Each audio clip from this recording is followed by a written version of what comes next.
Well, thank you all for coming here on a great day for the University of Texas. At UT, we aspire for excellence in everything we do, in education, in research, and in service, and yes, also in athletics. For many, Texas athletics is the front door to our university.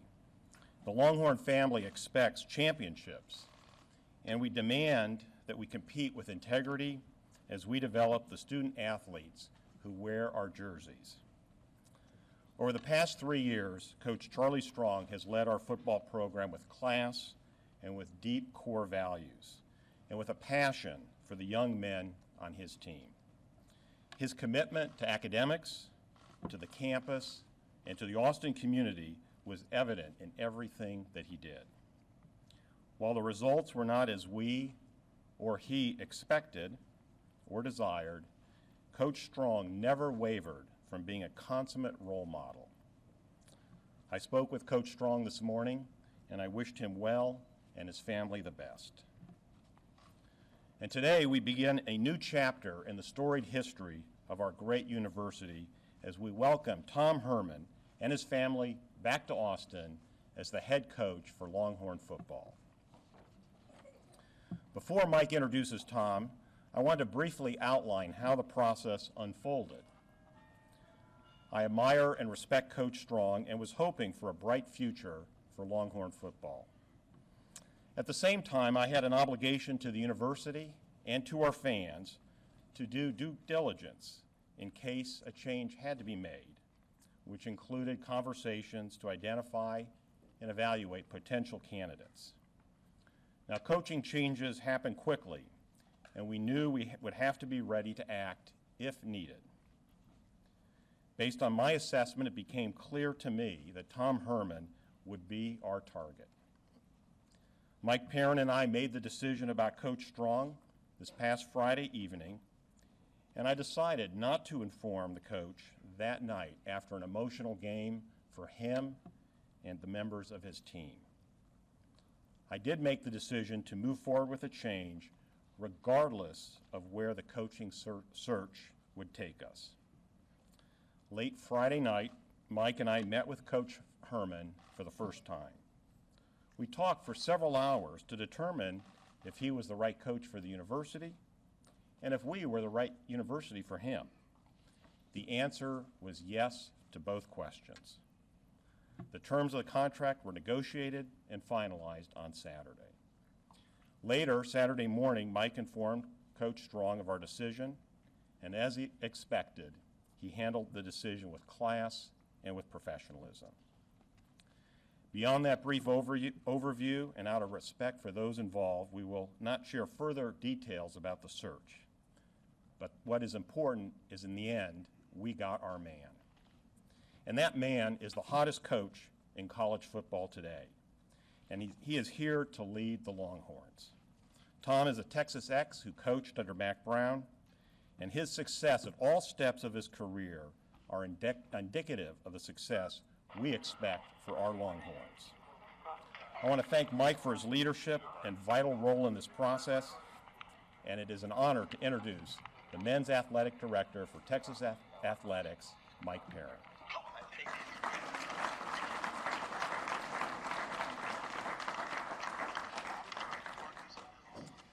Thank you very much, President Fendez, and thank you for your enthusiastic support for Texas Athletics.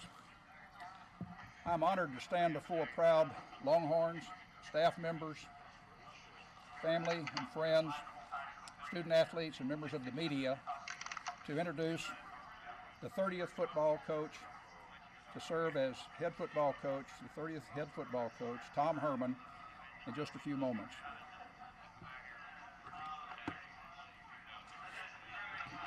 Technical difficulties.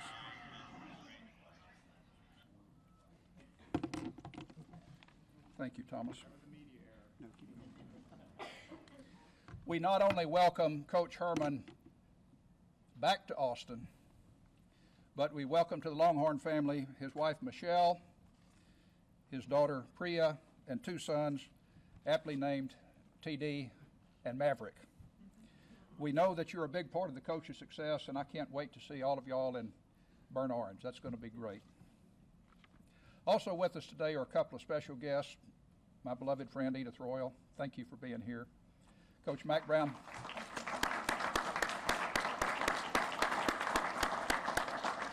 Coach Mack Brown and Sally, thank you for being here. We appreciate it. And to Lost Dodge and Mary Ann, thank you. Thank you very much.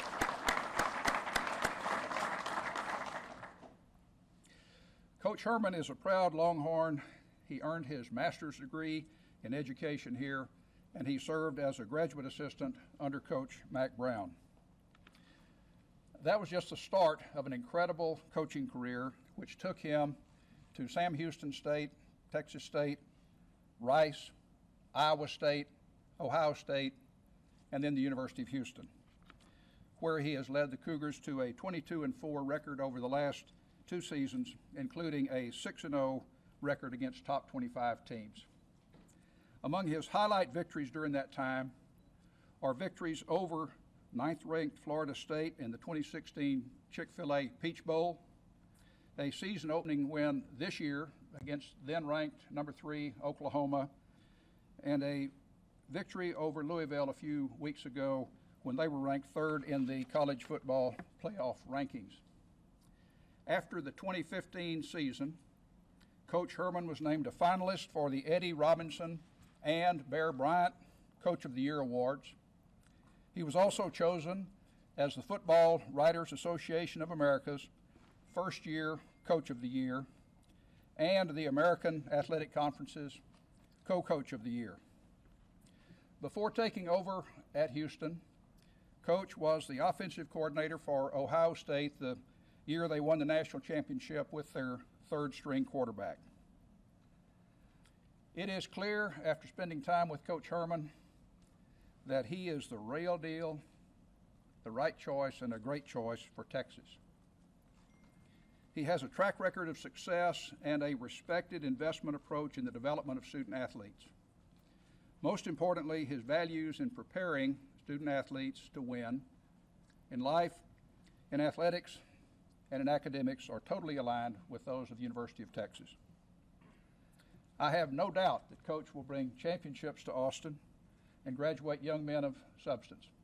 Would you please join me in welcoming Coach Tom Herman.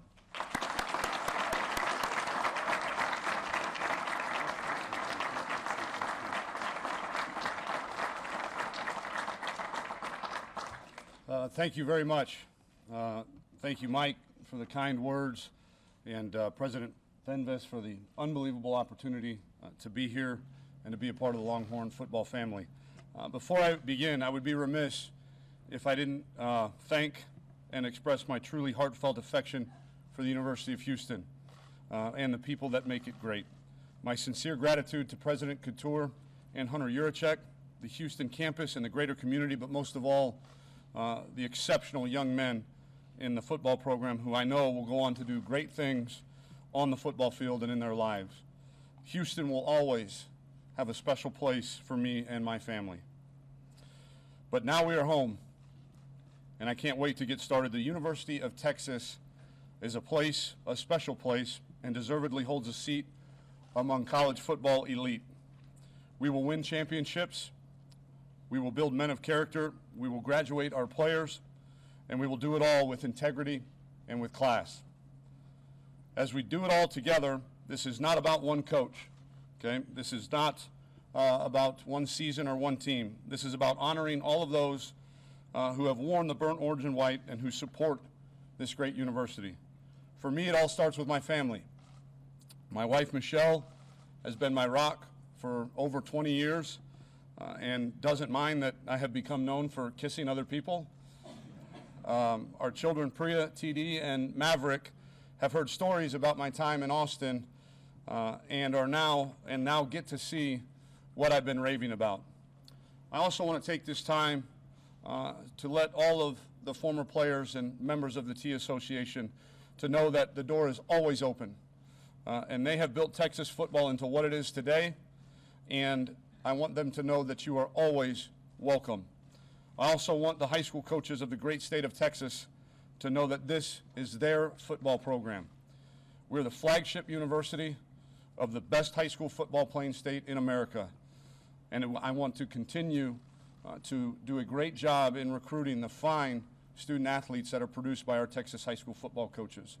I also want to take this time to thank Coach Brown, DeLoss, and Sally, of course, and Miss Edith for being here. Coach Brown, you're a mentor and a friend, and you took a chance on a young guy 17 years ago who dreamed of being like you, of standing here in Austin wearing the burnt orange, and I couldn't be happier that you're here and made time to be here for me.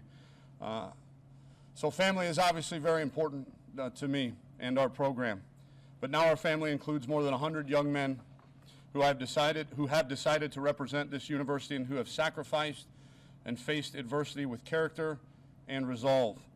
And honestly, all of you and all who love Texas are part of this family as well. Together, we can and will solidify our spot among the college football elite. Finally, I am truly honored and humbled to be the next head coach of the University of Texas. And you have my word that I will work every day to lead a program that you are proud of.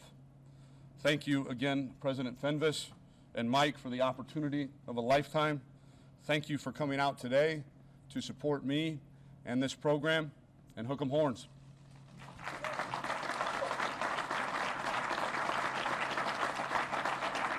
Okay. I know everybody's anxious to ask Coach Herman a couple questions, but we're going to have President Fenves and Mike Pare available. If anybody has questions, we got a few minutes for them. Raise your hand and we'll get the mic to you. Can you start up front with in the middle, Brian? Greg or Mike, either one, could you both discuss how this went? Presumably you guys left here after the game Friday and drove to an undisclosed location, we'll call it. But how did the mechanics actually work? Well, this went together very quickly, and we were just pleased to be able to arrange to meet with Tom Herman late Friday. And we got together in an undisclosed location that was mutually convenient for both of us. He had had a very long day, a very hard day playing in Memphis. We had had our own game here, and so we started meeting at the end of a very long day. On the left, Mike? For either one of you, first of all, did you give Coach Herman any parameters in terms of compiling staff? And secondly, I guess there's a realistic possibility that Texas could qualify for a bowl game. You made a decision on whether or not we want to do that this year. Well, on the second question, probably Mike should answer that, but I think we talked about this earlier. The bowl game, if we're given an invitation, the head coach will make a decision about it. In terms of the coach's staff, I view, and I know Mike views, that the head coach is the CEO of the football program, has responsibility and great latitude in putting a staff together, and we will be looking at his staff recommendations, and ultimately any contracts have to be approved by the Board of Regents. Other questions? In the middle, Kirk?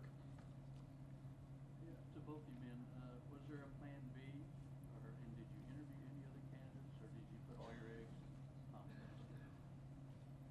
Tom Herman was my clear choice after meeting with him that night, and very, very impressed with everything he did to get to this point in his career. So he's the clear choice. Did you consider anybody else, though? He was our top choice, and we were just really pleased to get him here in Austin today.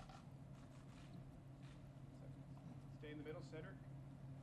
Mike, there's a lot of hope in Charlie does the job. It didn't work out. Why do you think this marriage will work? Coach Herman has a proven record of success where he's been.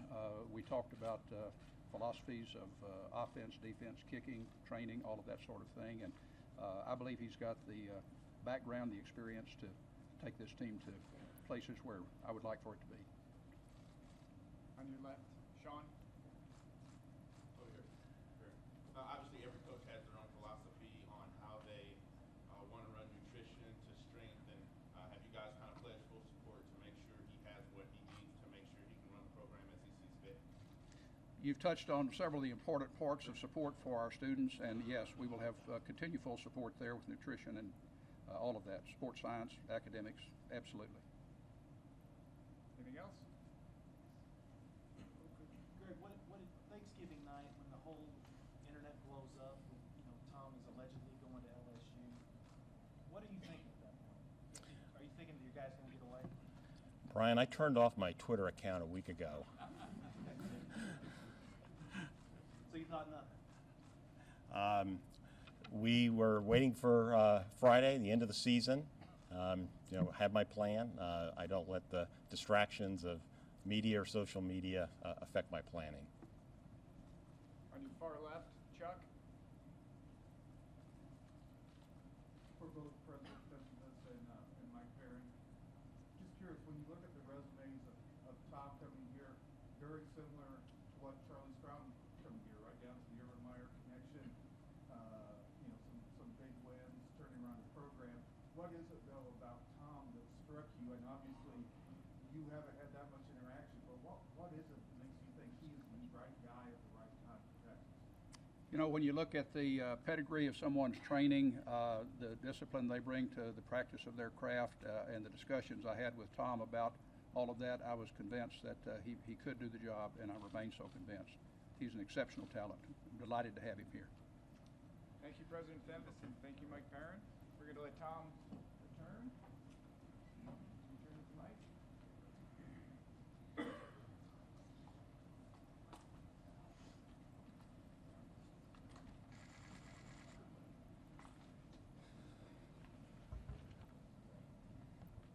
All right, we good? Questions?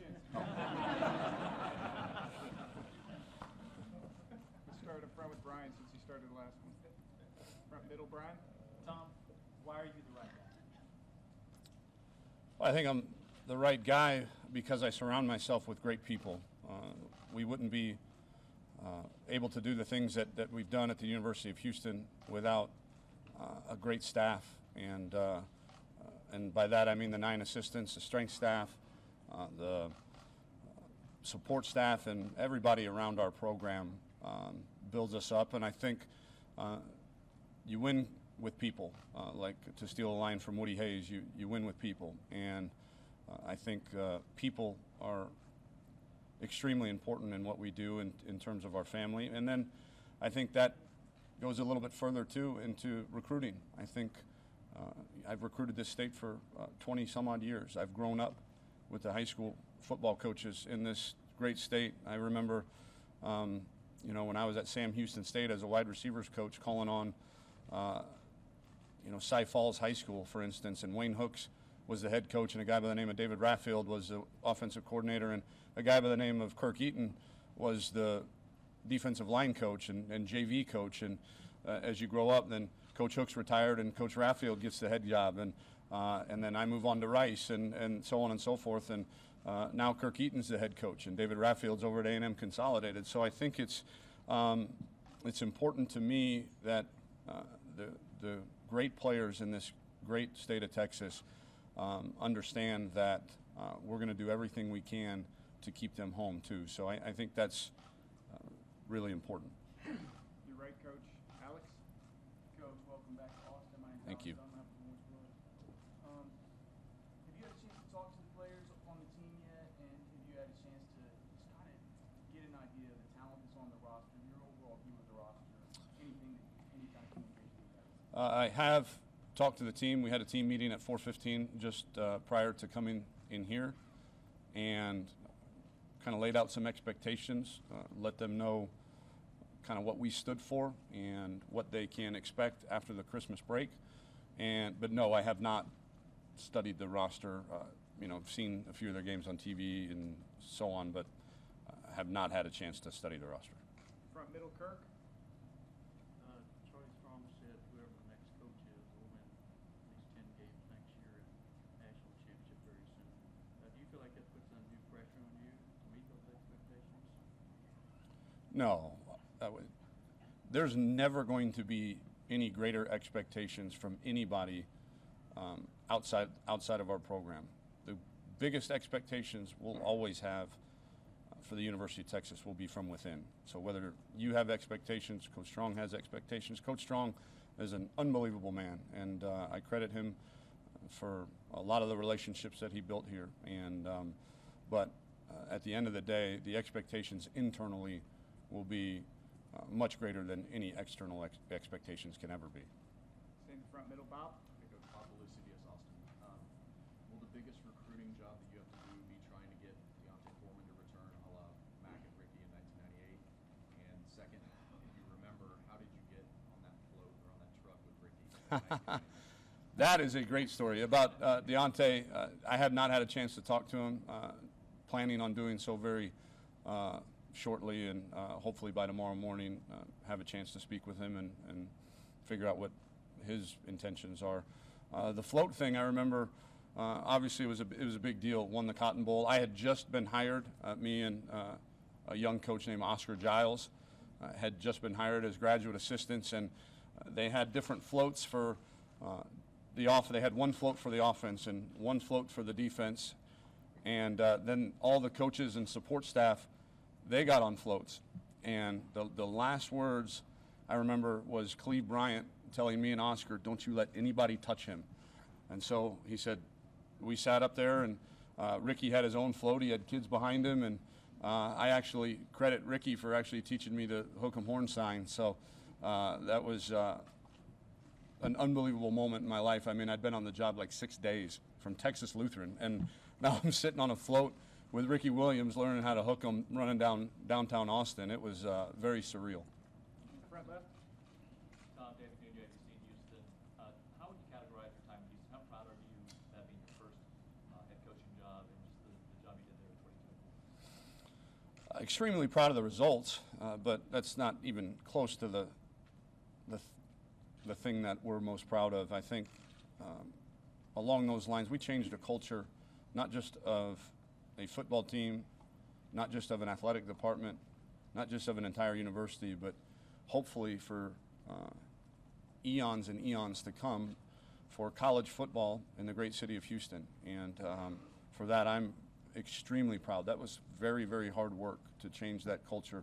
But the thing that I'm most proud of is the influx of text messages and phone calls that I'm getting from the current players and telling me how appreciative they are for the 2 years they got to spend with myself and our staff, and how we changed their lives forever in a positive way. And just their reaction, I mean, I can't count how many guys, and it warms my heart to know that we've made a difference in so many people's lives so quickly. Far left, Anwar. Hey, Tom Richardson from Orange Bloods. Coach, this team has had 6 wins, 5 wins, and 5 wins in 3 consecutive seasons. What is going to be your message to recruits, to come to the University of Texas, and what will be your sales pitch? Well, I think the sales pitch will be that there is talent here. You're going to be playing with some talented players, and you're going to be the best trained team in America. You're going to be physically and mentally tough. You're going to be the most physically and mentally tough team on the field. Never once have I ever seen a football coach ever hoist a championship trophy, whether it be Super Bowl, college, conference trophy, doesn't matter, and say, "Coach, how did you win this championship?" And they said, "We out-finessed them." That's never come out of any coach's mouth ever. And so they're going to know that we're going to be the most physically and mentally tough football team on the field each and every Saturday. And they're going to know that they're going to get one of the premier educations in the entire country, living in the city of Austin and playing for a bunch of men that love them and want to build them into better husbands, better fathers, and better employees, and that winning is just a byproduct of that love. Back to the middle, Roger. Coach Roger Wallace, NBC Austin. This business comes fast. 2 years on the job, you imagine being a head coach, the success, and then all of a sudden you wake up this morning, you're headed to this job. How do you kind of process the way your career's going in a rather short time? You don't. I haven't had a chance to wrap my head around really much of it, and as a coach, I don't know that you ever do. I think, after the bowl game, you take a deep breath maybe for a day or two and reflect on the season, especially when it's good, and then boom, you're right back at it, recruiting and going to work. So I'll leave the reflection to when I retire. On your far left again, Danny. Coming from Houston to Austin, what, if any, adjustments do you think you're going to need to make as a coach to do your job? None. I mean, I think, you know, you got to recruit really, really hard. You got to coach your players really hard. I met with our team again at 4:15. I told them this program is going to be really hard. Winning is hard. They don't give and hand out championship trophies. And so none of that will change because the formula, the blueprint, doesn't, it always works as long as the people put in the necessary effort and energy. And the blueprint and plan can only be screwed up by people and the decisions that they make. So if you recruit really great players, which we are going to do here at the University of Texas, and you execute that plan for the love of the guy next to you and for the love of your position coaches and for the love of the program, then really, really good things are going to happen. Stay on the left, Mike. Mike Finger, Samsung Express News. 1999, what was your strategy for impressing Mac Brown? And kind of, aside from the flow, what sticks out about your time here and what you got? I don't know that I impressed him at all at that time. I think as a graduate assistant, you try to keep your mouth shut and work really hard. And if they tell you to make 10 copies, you make 12. If they tell you to bring a pencil, you bring 3.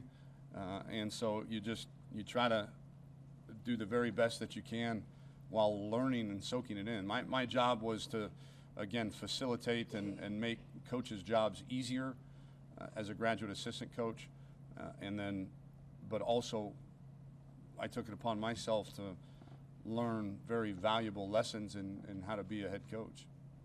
Stay on the left, Jim.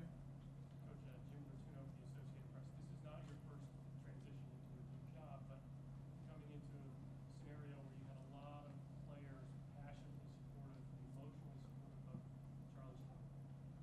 Your meeting tonight, is that part of, do you have feelings you have to soothe, try to get guys going immediately? Is there going to be some emotional carryover effect? Yeah, I think so, and I told them I think it was the thing that I led the meeting off with, that a lot of you were very close to Charlie and should have been. He's a heck of a man and a heck of a football coach, and I told them that some of the things that we'll do in our program will be similar too. But I also told them that the definition of insanity is repeatedly performing the same act, expecting different results, and that we need to change some things. But that certainly doesn't take away from their emotions and their passion for Coach Strong. Middle, Ed. Coach, Ed Clements, KLBJ Radio. Can you give us a timeline on the staff, when you will hire staff, some names you may bring from Houston, and will Major Applewhite be considered for being assistant coach on your staff? I've been here 6 hours, and the most important thing for me right now is the players in that locker room here for the University of Texas and getting on the road recruiting. So we'll let the staff piece kind of play itself out over the next couple of weeks, but haven't given it much thought. On the left, Chip. Hey, Tom. Hey, Chip. You had a chance to work with a lot of different coaches. Obviously, Matt here, to Paul Rhodes, to Urban Meyer. Take us through what you've taken from some of the coaches you've worked with and how your philosophy has formed from your days, sitting next to Ricky on the float. Well, the thing I know that I credit Coach Brown for the most is his inclusivity. He included the high school coaches. He included the former players. He included so many people in this great program that prior to Coach Brown getting here probably were not included and felt a bit disenfranchised. And Coach Brown, has and had an unbelievable way. Sorry, Coach. Slip up every now and again. But he's got an unbelievable way of leading people and managing people. And I think just sitting in that staff room for 2 years, you just watch the way that he managed people, and it was very eye-opening. From Coach Bailiff, I learned how to love your players, love them, and make sure that they feel that love. And in our program, we spell love T-I-M-E, time. You can't just say it. You got to do it, and you got to spend an inordinate amount of time with your players for them to feel loved. From Paul Rhodes, I learned how to be passionate about the place that you work for. Paul Rhodes was an Iowa native that had an opportunity to coach in his own home state, and was very passionate about that. And for Coach Meyer, you know, I feel like I went to head coaching school for 3 years, and people ask me all the time what was the thing I took away the most. There's 1,000 things I took away from Coach Meyer, but I think probably the biggest one is the practice of alignment. That I think we are in an age now that our student athletes are being bombarded with messages, and we only get them. The NCAA says we only get them 4 hours a day during the season and 2 hours a day in the off season. And so when they walk in the building, they have to be every message that is thrust upon them, from a sign on the wall to an interaction with an academic counselor. The expectations and the management of the program has to be aligned, because they're just getting hit left and right with all these messages. And so from your assistant coaches to your strength staff to your support staff to your training room to the athletic director to the academic people, the expectations, it can't be okay to show up 2 minutes late for a tutor, but not be okay to show up 2 minutes late for a position meeting. And so you have to be aligned in everything that you do, or else kids oftentimes have a way of going off the reservation a little bit. The middle, Max. Tom Maxwell, ESPN. The past years, you've dealt with speculation and rumors about where you're going. I'm sure that was tiresome for you and for your players. Exhausting. Is there some sense of relief to just be past that and to be settled here? Yeah, there is a sense of relief, especially when that place is the University of Texas. It's take a deep breath and realize where you're at. It kind of makes some of that exhaustion worth it. All the way on the left, Dennis. Coach, like you say, you just got here. Dennis Delapenny from Fox 7, but if UT was able to go to a bowl game, which way would you lean on that? Haven't even thought about it, and quite frankly, it's not a decision for me to make. I think,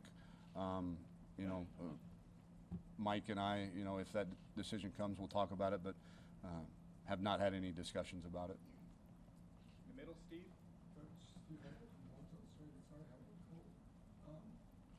The players and Coach Strong talked the last couple weeks about the pressure that was put on him from social media, the player pressure that players felt to succeed, to keep him in his job.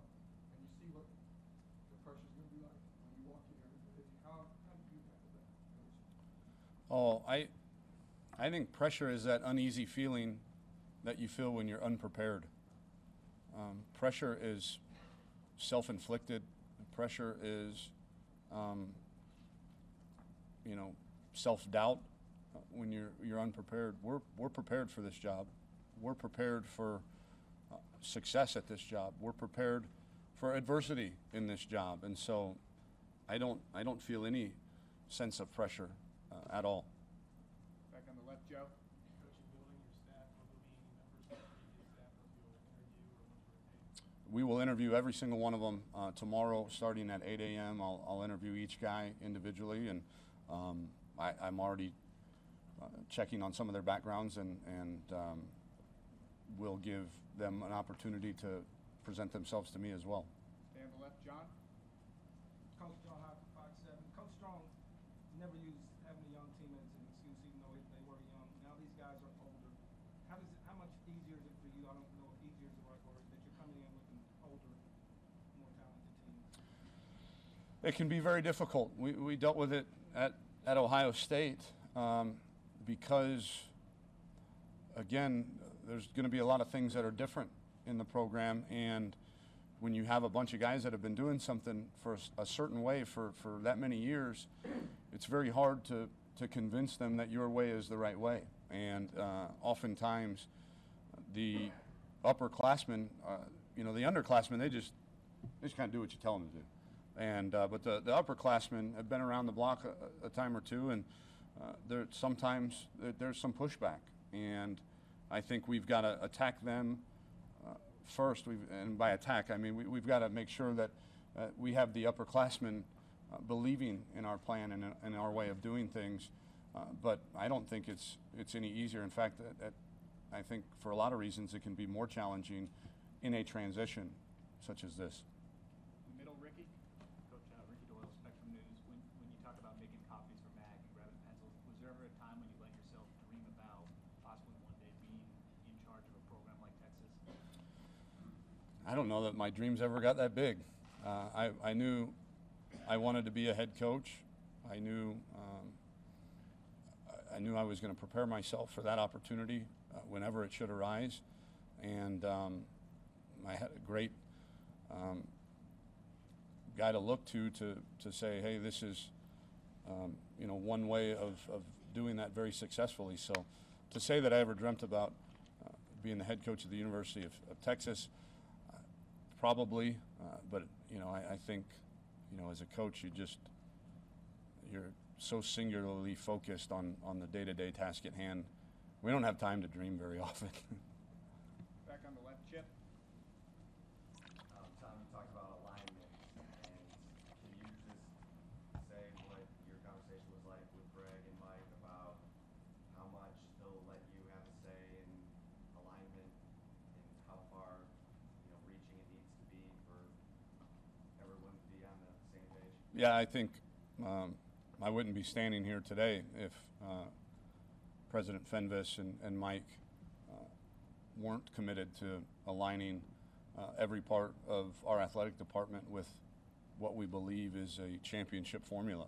And again, I thank them for that, for committing to being aligned with our plan. Middle, Cedric. Yeah, Tom, Mac kind of got you started and felt you as a grad assistant. How much did you reach out to him when you were undergoing this process of making this move? Well, it happened so fast, Cedric. There wasn't much time, to be honest with you. I've reached out to Coach Brown on numerous occasions about numerous things to get his advice and counsel, but this one happened so fast. It was done before I even had a chance to pick up the phone. The first time I called him was to tell him thank you and to invite him here tonight. Down front, Brian. Tom, I have no doubt that you were probably just keeping tabs from afar on this program over the years. Like you said in your press release yesterday, it's the flagship university of the state. Do you sense and I don't know if weight is the right word or pressure, whatever word you want to use, but how badly this fan base wants to win and win big again? Yeah, I sense that. But if you're worth your weight as a fan base, that's what you want. You want to succeed. You want to win. You want to win championships. And the Texas fan base, I don't think, is any different than any great fan base in terms of their desire to win championships. And I welcome that. I think that's great. We want, trust me, I've been places where winning didn't matter much and where, being average was okay. And that's certainly not the place here. Certainly not the case here, and we welcome that. Middle, Ed. Coach, we all saw the great rivalry game between Ohio State and Michigan yesterday, and a lot of us old guys in the room remember Texas and Texas A&M. Are you on the camp that would say bring back Texas A&M football game? I hope. You hope. You're not supposed to hope as a journalist, right? Talk show host, Coach. Yeah, there you go. I've heard that before too. I haven't had time to think about it. Ask me again in a couple weeks, and I'm sure logistically that's probably pretty difficult, being the schedules have been set for quite some time, but haven't even given it a thought, and anything I tell you now would be a rash answer. Far left, Chuck. Tom, Chuck Carlton, Dallas Morning News. Remember hearing Mac more than a few times talk about how Texas is a different place and a different job than almost anything else, and nothing really prepares you for it. You've been here, you've seen that. Do you have to make any, changes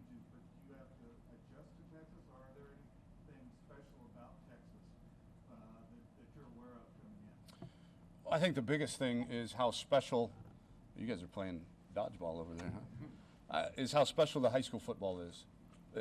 I've recruited now, I've probably recruited all 50 states, maybe except for Alaska and Hawaii, but it doesn't get any better than this. And I know you, especially the people that grew up here in the state of Texas, it's not even close anywhere else in the country to how well coached these young men are and how important football is in this state. And so I think that from someone who has never been here might be a huge adjustment because the high school coach is so important and high school football is so important around here. But I don't think other than that, you know, that there is much that I would need to adjust to, just because I've been in this state for so long and had you know, numerous jobs around the state and have kind of seen the way Texas is you know, looked upon by the people of this state.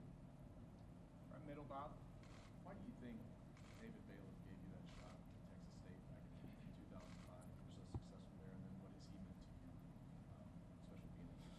Yeah, he definitely took a chance on me. I coached for 4 years at Sam Houston State, and we had just got done finishing 11-3 campaign, and Ron Randleman, a great coach, retired, and the next guy who came in, you know, don't blame him whatsoever, you know, brought his own guys in, and I was out of a job after going 11-3, and I think Pare was 1 at the time, and it was pretty nerve-wracking time in my life, and credit to my good friend Craig Niver, who was on staff with me at Sam Houston State and had transitioned to go be Coach Bailiff's defensive coordinator his first year there in 2004.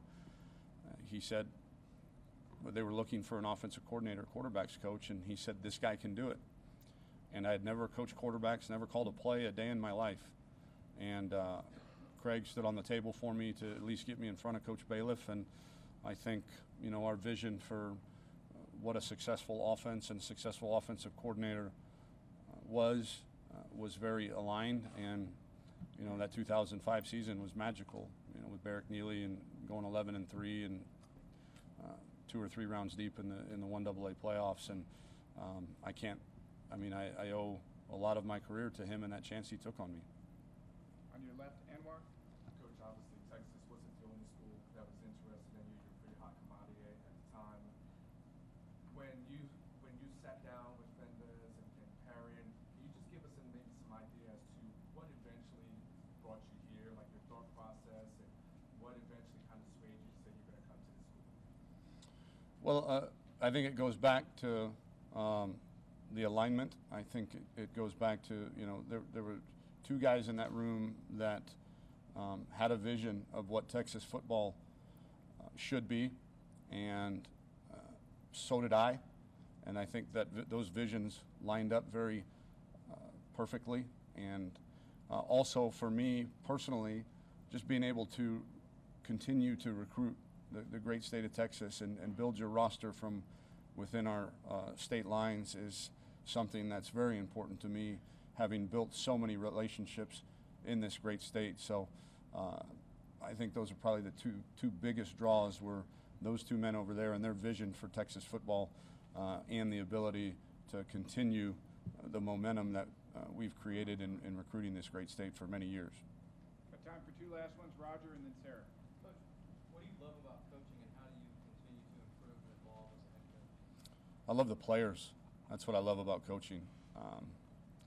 What I did yesterday to tell the University of Houston players that I was leaving was the hardest thing I've ever done in my life. And I'm not ashamed to admit it. I cried in front of them and cried when I left. Because you get into this business, none of us got into this business to make money. It's been well documented what my salaries were on you know, my climb throughout the coaching ranks. You get in this business to change young men's lives. You get in this business because of how coaches affected your life, my life. I was tremendously influenced by coaches, and so you want to teach young men through the great game of football how to be better husbands and fathers and employees, and you want to mold young men's lives, and I think that the whole, the winning and all, and the fans and all that, it's a byproduct. It's all a byproduct. And so I think, you say, well, why don't you just go coach Division III for the rest of your life? Well, I think there's also in all of us coaches that competitive fire that says, I want to go be the best at my craft.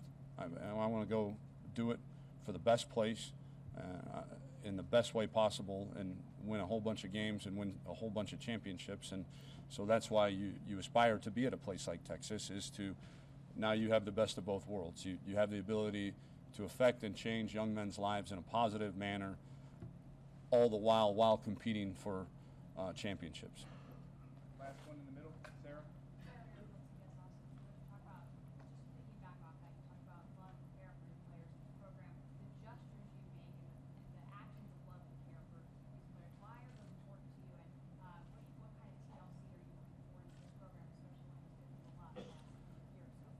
Yeah, I think the TLC needs to be earned too. So that, you know, we're not going to be,